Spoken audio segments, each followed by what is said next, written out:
وسلم پڑھیے صلی اللہ علیہ وسلم صلی اللہ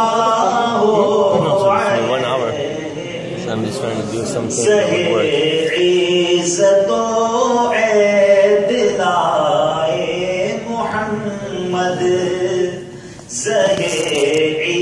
عزت و اعتدائے محمد. آج کسی کو عزت دینی ہو، مرتبہ دینا ہو تو کسی اونچی جگہ پر بٹھایا جاتا ہے، کسی اسٹیج پر بٹھایا جاتا ہے، منچ پر بٹھایا جاتا ہے. میرے رب نے نبی پاک علیہ الصلوۃ والسلام کی عزت و منصب کے مطابق میرے آقا کو کہاں مقام عطا فرمایا، کہاں کی بلندی عطا فرمائی. غور سے سنیے. اعلیٰ حضرت کہتے ہیں عزت و اعتدائے محمد کہ ہے عرش حق زیر پائے محمد صلی اللہ علیہ.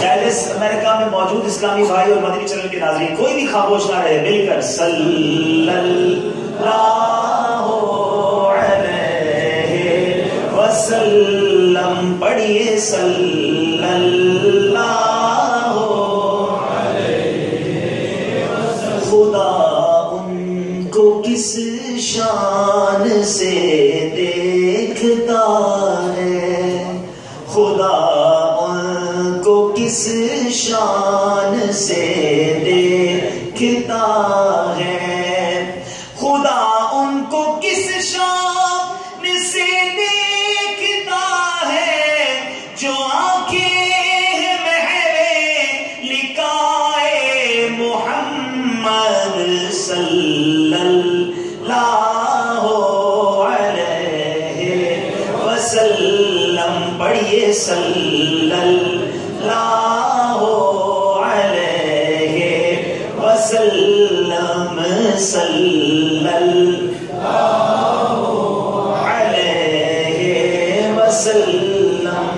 جناب محمد برائے الہی، جناب محمد برائے الہی، جناب الہی برائے محمد صلی اللہ علیہ وسلم پڑھیے صلی اللہ علیہ وسلم. کتنی پیاری دعا امام اہل سنت کرتے ہیں. آئیے مل کر ہم بھی اس دعا میں شامل ہو جائیں کہ آخری وقت ہماری زبان پر کیا ہو. سبحان اللہ. دم نظر جاری ہو میری زبان پر، دم نظر جاری ہو میری زبان پر، دم نظر جاری ہو میری زبان پر.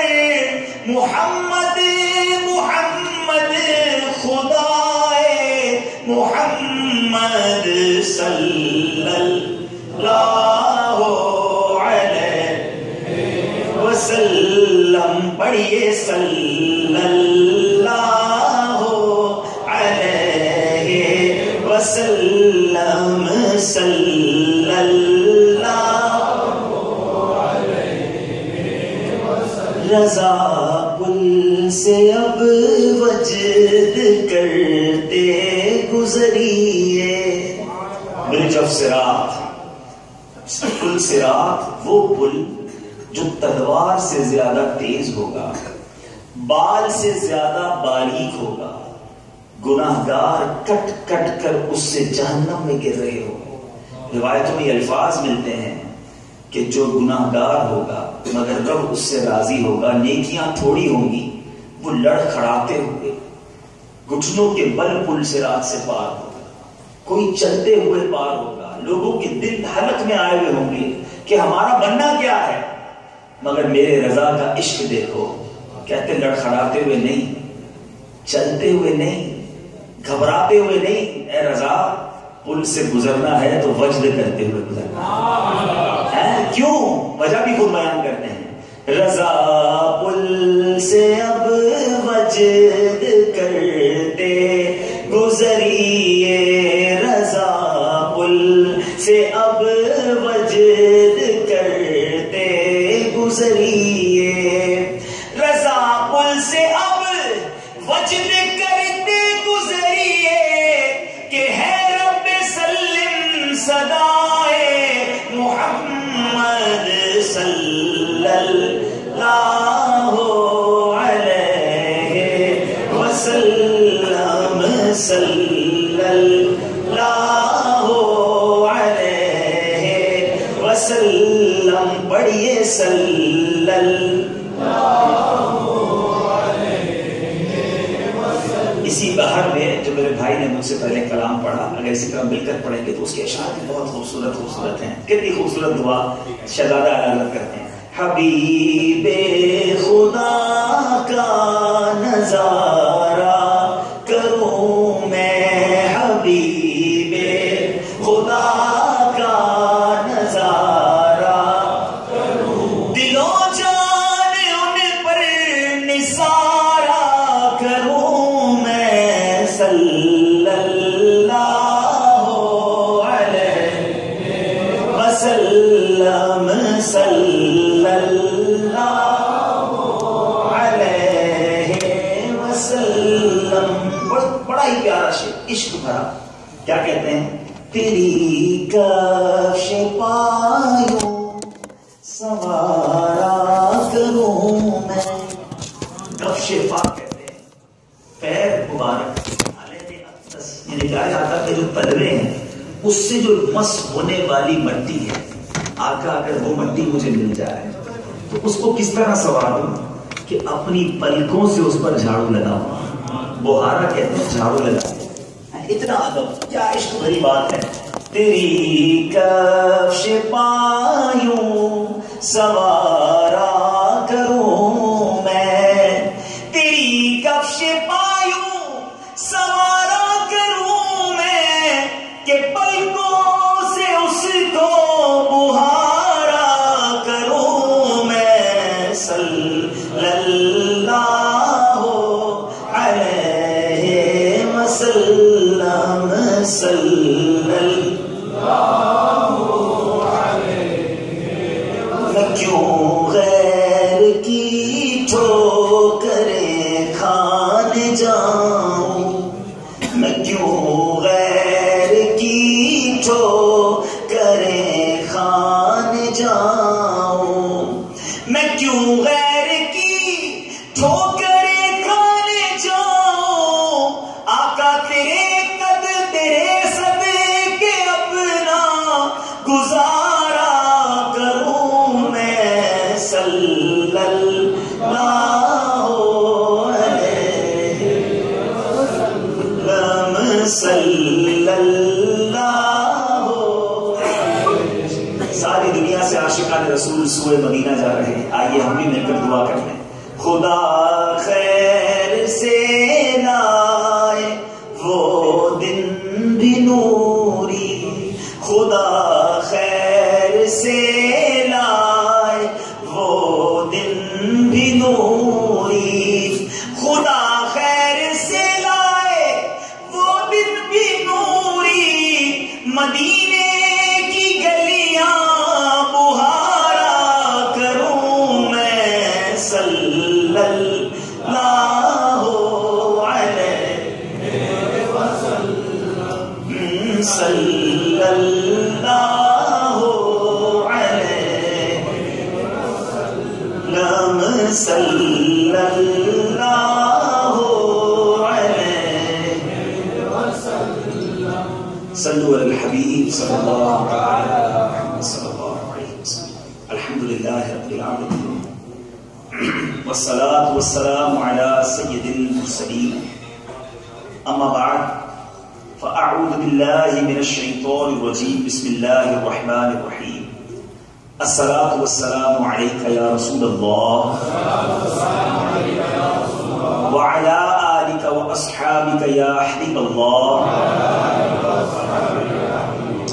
الصلاۃ والسلام علیک یا نبی اللہ وعلی آلک واصحابک یا نور اللہ نویت سنت الاعتکاف۔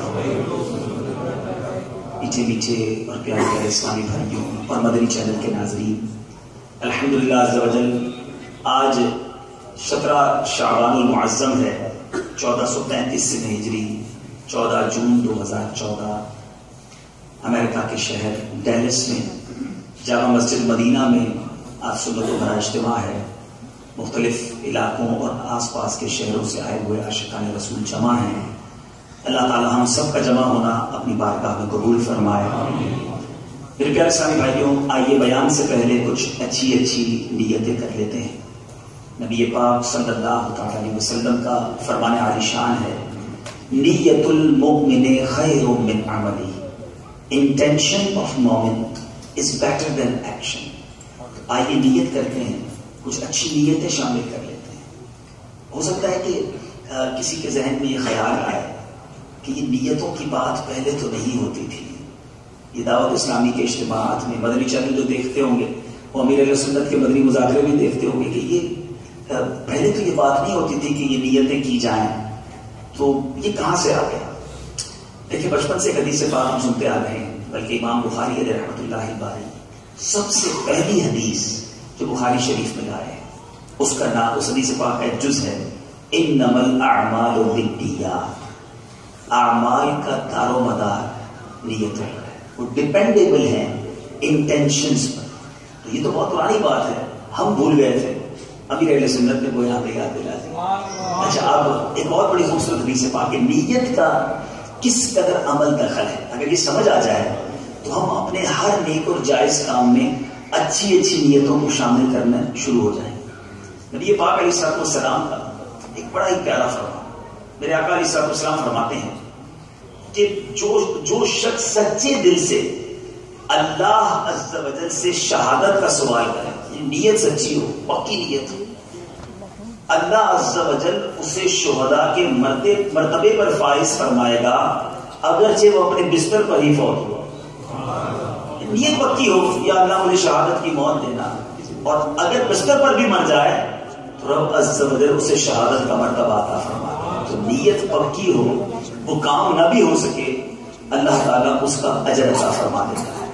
بات چلیے شہادت کی، تو ایک اور بڑی پیاری حدیث آپ سنیں گے تو پیارے آقا علیہ الصلوۃ والسلام کا امت سے پیار اور آپ کے دلوں میں ایمان تازہ ہو جائے گا۔ سیدنا ابو ہریرہ رضی اللہ تعالیٰ عنہ راوی ہیں، مسلم شریف کی حدیث ہے، نور کے پیکر، تمام نبیوں کے سرور، دو جہاں کے تاج پر صلی اللہ علیہ وسلم نے صحابہ کرام سے فرمایا، تم شہداء میں کسے شمار کرتے ہو؟ مارٹرڈ میں کسے کاؤنٹ کرتے ہو؟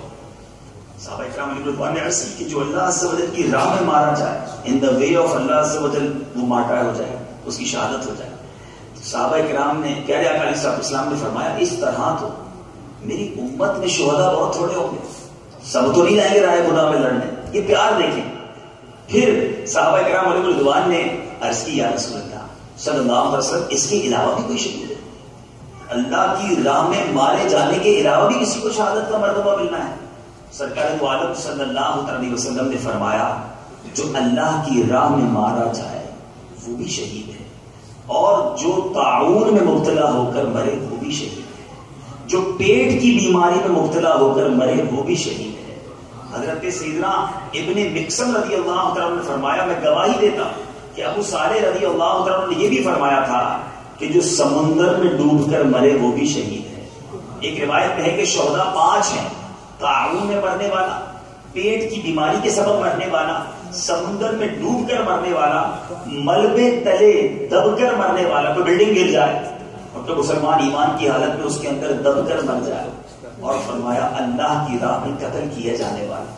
اس کے علاوہ بھی احادیث میں، روایتوں میں بہت لمبی لسٹ ہے کہ عورت اگر بچہ جنتے وقت، حمل کی زچگی کے وقت اس کا انتقال ہو جائے تو وہ بھی شہید ہے، جل کر کوئی مر جائے تو وہ بھی شہید ہے۔ میرے پیارے اسلامی بھائیوں، اب پتا چلا کہ ایک تو سرکار علیہ السلام کی امت پر رب کی رحمت دیکھو، کہ ان بیماریوں میں، ان آفتوں میں مرنے والے کو بھی شہادت کا مرتبہ ملتا ہے.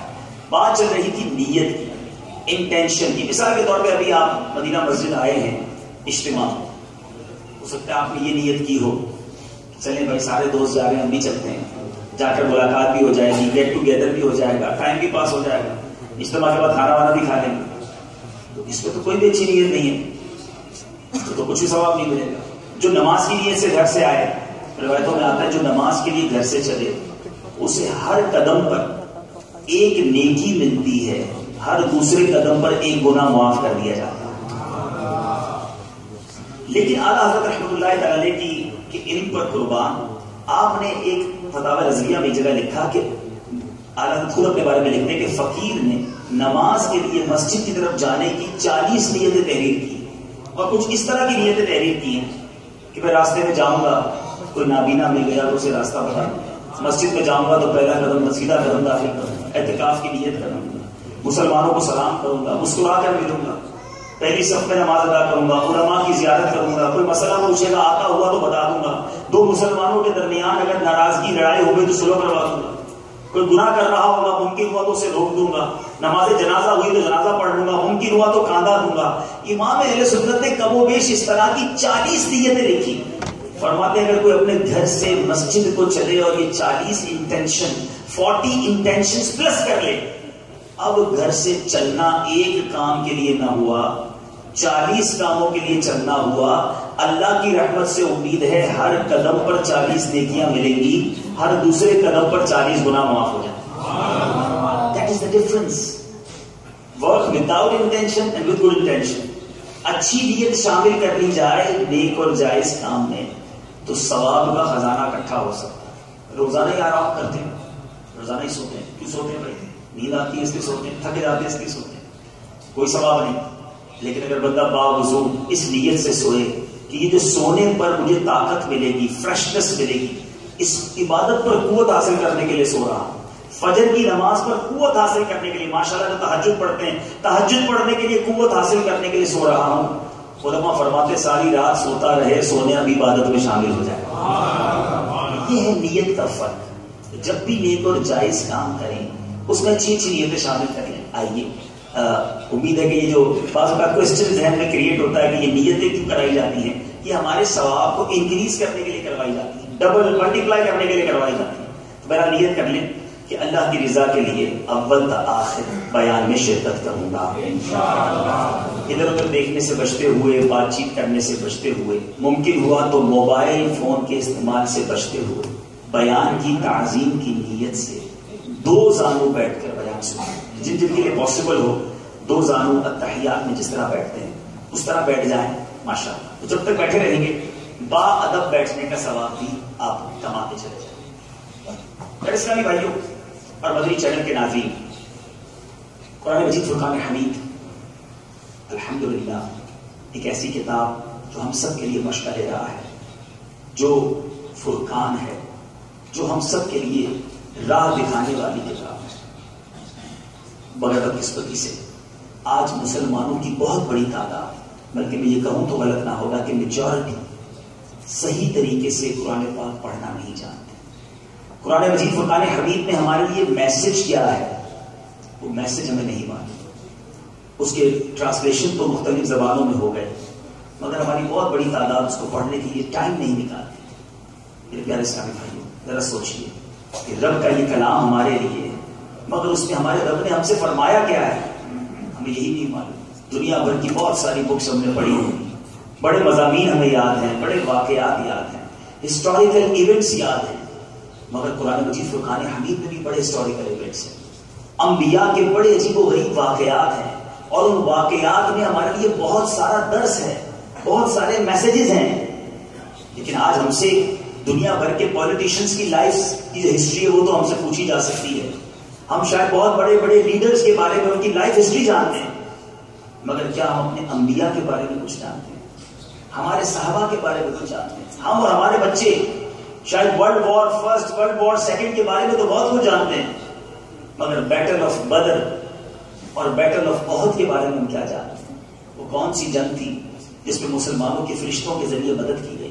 اور کس طرح قربانی کی داستانیں رقم کی ہیں، کیا ان تمام چیزوں کو ہم نے کہیں پڑھا، اور پڑھا تو اپنے بچوں کو سکھایا؟ کہیں ایسا نہ ہو کہ آگے جا کر، بلکہ ایسا ہو چکا ہے، فلم ایکٹرز کے، فٹ بالرز کے، کرکٹرز کے نام تو پتہ ہیں، ہمارے بچوں کو صحابہ کے نام نہیں پتا، انبیاء کے بارے میں کچھ نہیں پتا۔ آج بڑے عجیب و غریب اور جس کو کہتے ہیں نا کہ امیزنگ واقعات پڑھنے کا بڑا کریز ہے کہ جناب کوئی ایسی ڈائجسٹ مل جائے، کوئی ایسا ناول مل جائے، کوئی ایسی بک مل جائے جس میں ہم جناب عجیب و غریب باتیں پڑھیں۔ حالانکہ قرآن مجید فرقان حمید میں بھی قصائص ہیں، واقعات ہیں، اور عجیب و غریب دلچسپ واقعات جس میں ہمارے لیے میسج بھی ہے، مگر ہمیں کچھ نہیں معلوم۔ آج بھی قرآن مجید فرقان حمید سے ہی ایک واقعہ، ایک ہسٹوریکل واقعہ، ایک ایسی سٹوری جس میں ہمارے لیے بہت سارے میسجز بھی ہیں، اور یہ ایک نبی علیہ السلام کا واقعہ ہے۔ حضرت سیدنا داؤد علیہ نبینا علیہ السلام اللہ کے نبی ہیں، اور آپ کو اللہ نے کیسا مرتبہ عطا کیا، آپ کہاں تھے، کس انداز میں تھے، اور رب نے آپ کو کس منصب پر پہنچایا۔ یہ بڑی عجیب و غریب داستان ہے۔ قرآن مجید فرقان حمید میں سورہ بقرہ میں یہ اس واقعے کے بارے میں آیتیں موجود ہیں۔ بہرحال جب طالوت یہ بنی اسرائیل کے بادشاہ تھے، جب یہ بادشاہ بنے تو آپ نے بنی اسرائیل کو جہاد کے لیے تیار کیا، اور ایک کافر بادشاہ جالوت سے جنگ کرنے کے لیے اپنی فوج کو لے کر میدان جنگ میں نکلے۔ اب وہ جو جالوت بادشاہ تھا، جو جالوت تھا جس سے لڑائی تھی، وہ بڑا ہی قداور، نہایت ہی اسٹرانگ، طاقتور، ٹال، اور جناب اپنے سر پر جو لوہے کا کیپ پہنتا تھا، آئرن کیپ، لوہے کی جو اس کی زرہ ہوتی تھی، ٹوپی ہوتی تھی، اس کا وزن 300 رطل تھا، بہت ہیوی قسم کی وہ ٹوپی پہنتا تھا۔ اب جب دونوں فوجیں میدان میں آئیں، بیٹل شروع ہونے لگا، تو حضرت طالوت نے اپنے لشکر میں یہ اعلان کر دیا کہ جو شخص جالوت کو قتل کر دے گا، میں اپنی شہزادی کا نکاح اس کے ساتھ کر دوں گا، اور اپنی آدھی سلطنت بھی اس کو دے دوں گا۔ اب یہ اناؤنسمنٹ تھا کیونکہ دشمن بڑا اسٹرانگ تھا، اینیمی بہت اسٹرانگ تھا، اناؤنسمنٹ ہو گیا۔ اب حضرت داؤد علیہ نبی علیہ السلام اس وقت بڑے کم سن تھے اور بڑے کمزور بھی تھے، یعنی باڈی بڑی آپ کی جو ہے وہ ویک تھی، کیونکہ آپ بیمار بھی تھے، سر گرم ہو چکا تھا، اور غربت و مفلسی کا آپ کا یہ عادت تھا کہ بکریاں چرا کر اس کی اجرت سے گزر بسر کرتے تھے۔ روایت میں کہ جب داؤد علیہ نبی علیہ السلام اس بیٹل کے لیے اپنے گھر سے روانہ ہوئے تھے، تو راستے میں ایک پتھر نے، اسٹون سے یہ آواز آئی کہ اے داؤد مجھے اپنے ساتھ لے لو، کیونکہ میں حضرت ہارون علیہ نبی علیہ السلام کا پتھر۔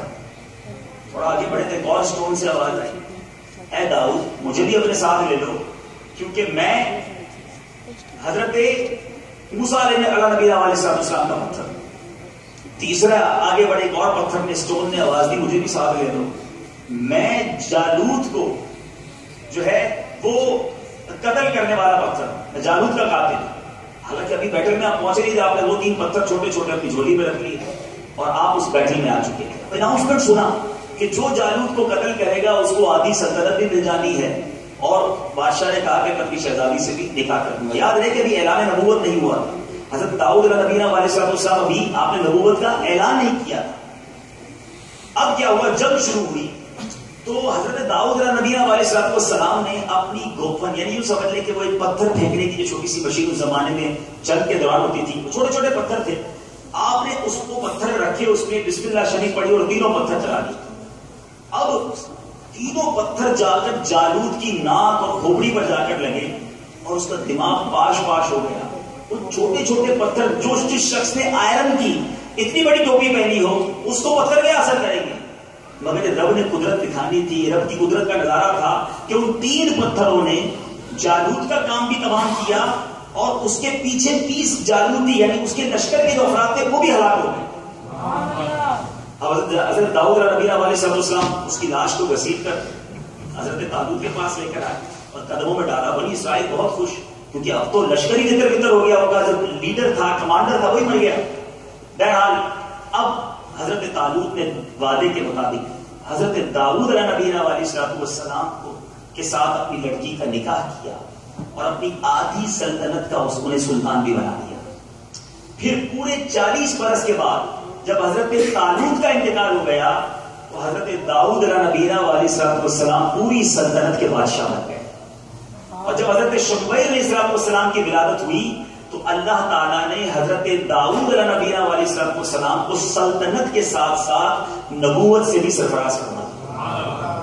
میرے پیارے اسلامی، آپ سے پہلے حضرت داؤد وہ ہستی ہیں کہ آپ سے پہلے سلطنت اور نبوت وہ یہ اعزاز کسی کو ایک ساتھ نہیں ملا تھا.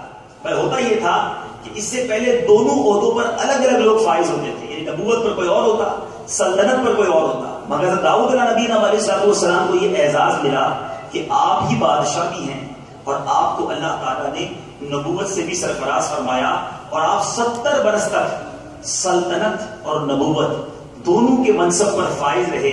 اور پھر میرے پیارے اسلامی بھائیوں، اس کے بعد یعنی آپ کے بعد آپ کے بیٹے حضرت سلیمان علیہ نبینا علیہ السلام یاد رہے، جن کو پوری دنیا پر حکومت ملی تھی.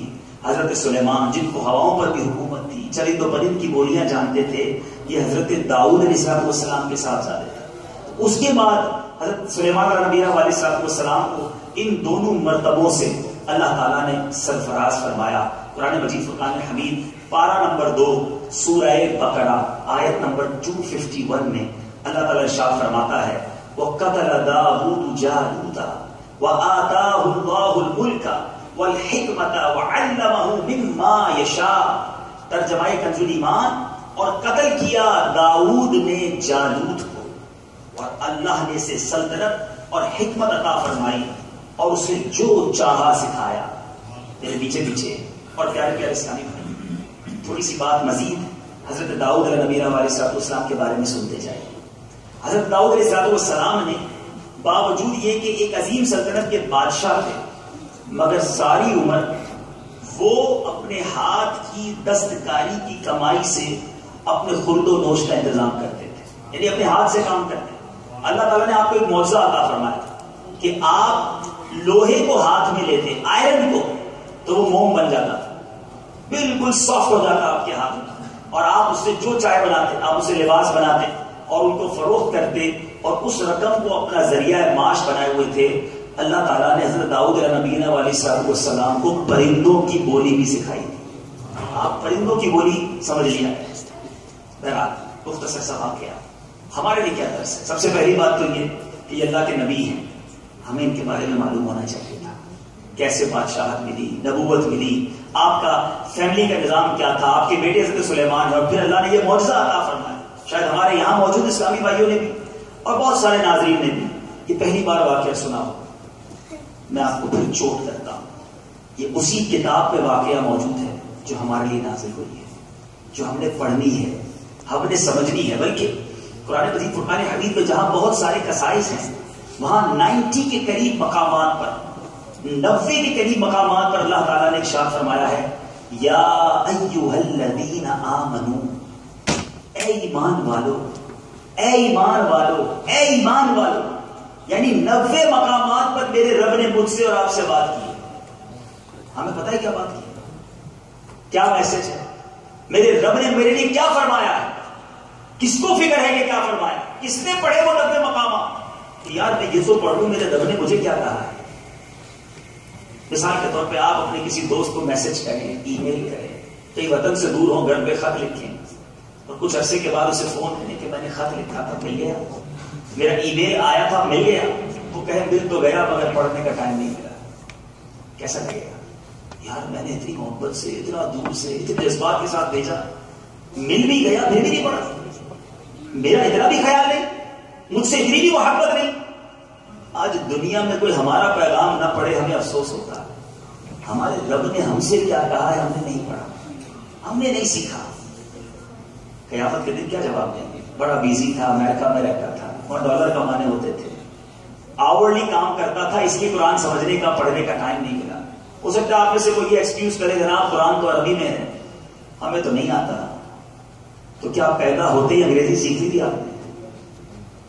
آپ میں سے کسی کو بھی پیدا ہوتی انگریزی نہیں آتی تھی؟ روئے انگریزی میں نہیں تھے آپ جب پیدا ہوئے تھے آپ نے. اور مجھے موسٹلی پاکستانی اس وقت سن رہے ہیں، اور سکتے ہیں انڈین ہوں گے، تو تو ہم تو اپنے کسی اور وطن میں پیدا ہوئے تھے، یہاں آئے، انگریزی بھی سیکھی، قوانین بھی سیکھے، بہت سارے اسٹرگل کر کے ڈرائیونگ بھی سیکھی، ڈرائیونگ لائسنس بھی لے لیا، بہت ساری چیزیں سیکھ لی، کمپیوٹر چلانا سیکھ لیا، نہیں سیکھا قرآن پڑھنا، نہیں سیکھا قرآن سمجھنا، نہیں سیکھا۔ اللہ سلامت رکھے ہمارے علماء کو، ہم جیسوں کے لیے قرآن کا ترجمہ بھی کر دیا۔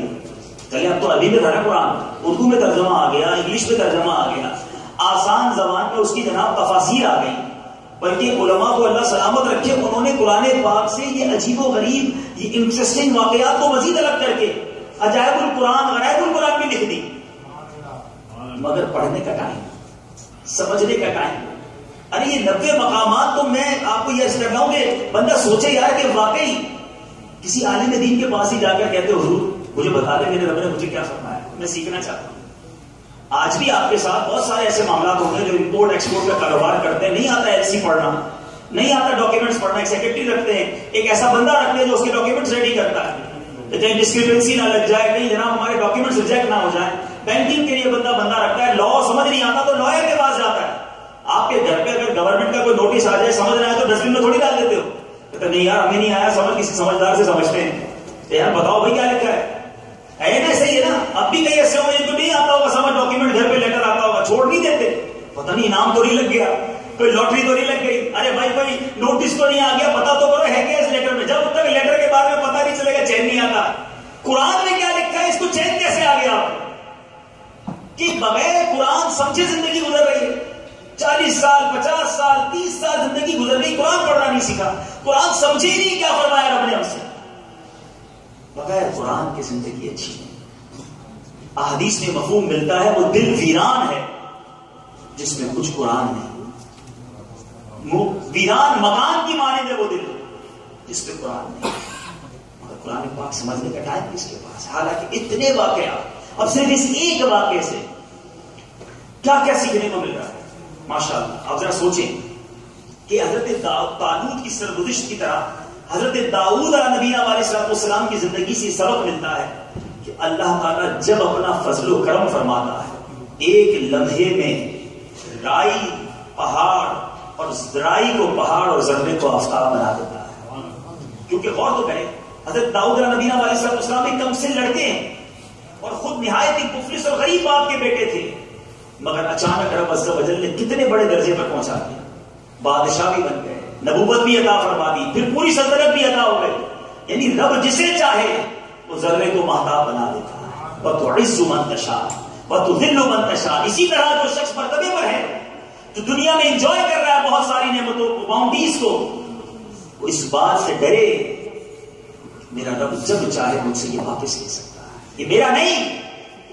کبھی بھی کسی نعمت پر پراؤڈ نہ کرنا، کبھی بھی کسی نعمت پر غرور نہ کرنا کہ اگر آج میرے پاس پیسہ ہے تو غریب مجھ سے نیچے ہے، اگر آج میرے پاس حسن ہے تو یہ بدصورت مجھ سے کمتر ہے، اگر آج میرے پاس کوئی اقتدار یا کوئی اسٹیٹس ہے، میرے آرڈر چلتے ہیں، کبھی یہ نہ سمجھنا کہ سب میرے پاس ہمیشہ رہے۔ انکساری کا پیکر بنے رہنا، عاجزی کا پیکر بنے رہنا کہ دانا خاک میں مل کر گلے گلزار ہوتا ہے۔ پراؤڈ یہ رب کو بہت سخت ناپسند ہے۔ ہم نے حدیث میں کئی بار پڑھا ہے، سنا ہے، بچپن سے سنتے آ رہے ہیں، جس کے دل میں رائی کے دانے کے برابر تکبر ہوگا وہ جنت میں نہیں جائے گا۔ مزید اس واقعے سے اور کیا سیکھنے کو مل رہا ہے میرے پیارے اسلامی بھائیوں؟ حضرت داؤد علیہ نبینا علیہ السلام بکریاں چرایا کرتے ہیں، اور پھر جب اللہ تعالیٰ نے ان کو بادشاہ بنایا، نبوت کا شرف عطا فرمایا، تو انہوں نے اپنا ذریعہ معاش لوہے کی ذرہ بنانے کو بنا لیا۔ آج انسان جو ہے وہ چھوٹے کام کو چھوٹا سمجھتا ہے، یار یہ میرے اسٹیٹس کے مطابق کام نہیں ہے۔ حلال کمانے کے لیے اگر ایسا کام بھی کرنا پڑے جس کو بظاہر لوگ چھوٹا کام کہتے ہیں، چھوٹا کام ہوتا کوئی نہیں، لیکن اگر وہ حلال ہے تو اس میں کوئی شرم نہیں ہے۔ روایتوں میں آتا ہے کہ جو حلال کمانے کے لیے ذلت کی جگہ پر کھڑا ہوتا ہے اس کے گناہ ایسے جھڑتے ہیں جیسے خزاں میں درختوں کے پتے جھڑتے ہیں۔ حلال کمانا ہے۔ اب یہاں پتہ کیا پرابلم ہے؟ وائٹ کالر جاب چاہیے، میرا اتنا پڑھا لکھا، اتنا میرا اسٹیٹس، میرے کو وہ والی نوکری ملے گی تو کروں گا۔ اب وہ نہ کرنے کے چکر میں غلط کام شروع کر دیتا ہے، کیوں چھوٹا کام ہے, میرے اسٹیٹس کے قابل نہیں, میں کیوں یہ کام کروں, میں گیس اسٹیشن پہ کیوں جاؤں, ہمارے اگر پاکستان ہندوستان میں بیان سن رہے ہیں تو میں کیوں ٹھیلا لگاؤں, میں کیوں رکشہ چلاؤں. وہ ٹھیلا رکشہ نہیں چلائے گا پھر, لیکن حرام کام شروع کر دے گا, کیونکہ مجھے اپنے مطلب کا کام ملا نہیں, تو جناب یہ حلال کام میں نہیں کروں گا. حلال کام اگر میں آپ کو حضرت داؤد نبی علیہ السلام کی مثال دے رہا ہوں کہ وہ زردہ بناتے, بکریاں چراتے, نبوت اور سلطنت ہونے کے باوجود, کیونکہ حلال کمانے میں کوئی آر نہیں ہے. میرے پیارے اسلامی بھائی اور مدنی چینل کے ناظرین, یہاں ایک اور میسج اس واقعے سے مل رہا ہے کہ ہم اپنے ہاتھ کی کمائی کمائیں, حلال کمائیں, حرام کے قریب بھی نہ جائیں. یہ انبیاء کا پیشہ, یہ ہمارے بزرگوں کا طریقہ ہے. اور حضرت داؤد نبی علیہ السلام کا تذکرہ نبی پاک علیہ السلام نے کس خوبصورت انداز میں فرمایا. صحیح بخاری کی حدیث ہے, سیدنا مقدام بن معدی کرب رضی اللہ عنہ سے روایت ہے, نور کے پیکر, تمام نبیوں کے تاجور, سلطان بحر بر صلی اللہ تعالی علیہ وسلم نے فرمایا, کسی نے اپنے ہاتھ کی کمائی سے بہتر کبھی کوئی کھانا نہیں کھایا. اور بے شک اللہ کے نبی حضرت سیدنا داؤد نبی علیہ السلام اپنے ہاتھ کی کمائی سے کھایا کرتے تھے. اللہ کو کتنی پسند ہے اپنے ہاتھ کی کمائی, بندہ اپنے ہاتھ سے کمائے. ایک روایت میں ہے کہ بندے نے اپنے ہاتھ کی کمائی سے پاکیزہ کبھی کوئی کمائی نہ کھائی, اور آدمی اپنی جان, گھر والوں, بچوں اور اپنے خادم پر جو کچھ خرچ کرتا ہے وہ صدقہ ہے. اللہ تعالیٰ ہاتھ سے کمانے والے, اپنی کمائی کرنے والے کو کس طرح محبوب رکھتا ہے. اور پھر حلال, سبحان اللہ. میرے پیارے اسلامی بھائیوں,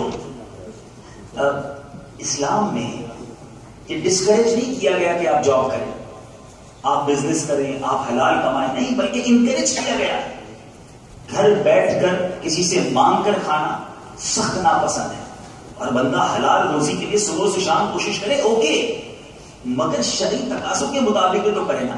کام کرتے ہوئے نمازیں پڑھے, جھوٹ نہ بولے, سچی بات کرے, اور پھر بے شک کام کرے. بلکہ سنیے, بعض لوگ یہ جاب کرتے ہیں, اگر حلال جاب ہے اور محنت کرتے ہیں, سچ بولتے ہیں, اس دوران نمازیں پڑھتے ہیں, اپنے آپ کو گناہوں سے بچاتے, تو سنیے اور جھوٹ جائیے. سیدتنا عائشہ صدیقہ رضی اللہ تعالیٰ سے روایت, جو اپنے ہاتھ کے کام سے تھک کر شام کرتا ہے وہ مغفرت یافتہ ہو کر شام کرتا ہے. کام کر کے شام کرتا ہے, تھک گیا ہے کیونکہ جاب کی ہے, حلال کمایا ہے, اور اس دوران گناہ نہیں کیے. یہ ضروری ہے. ایسا نہیں بندہ بولے میں جناب اب تو میں نے بھی روایت سن لی, اب جناب 16 گھنٹے جاب کروں گا, تھک کر شام کروں گا, مغفرت والی شام ہو جائے گی, اور نماز ایک بھی نہیں پڑھوں گا کیونکہ مغفرت والی شام ہو رہی ہے. نہیں, نمازیں اس دوران پڑھنی ہے. جھوٹ نہیں بولنا, بدنگاہی سے اپنے آپ کو بچانا ہے. آپ کے بدن میں تو ایسا لگتا ہے کہ آپ کا سمندر ہے, اپنی نگاہوں کو بچائیں کیسے سمجھ نہیں آتی. تو اب جہاں بھی آپ کام کرتے ہیں وہاں آپ کو اپنی نگاہوں کو بھی بچانا ہے, کہ بے حیائی کے مناظر یہاں بہت عام ہیں, تو نیچی نگاہوں کی اس میں عادت کی بہت ضرورت ہے. اسی طرح میرے پیارے اسلام میں بہت سارے لوگ کہتے ہیں ہم چاہتے ہیں ہماری دعا قبول ہو جائے, بہت اچھی بات ہے, اور مستجاب الدعوات ہو جائے. ہم جو دعا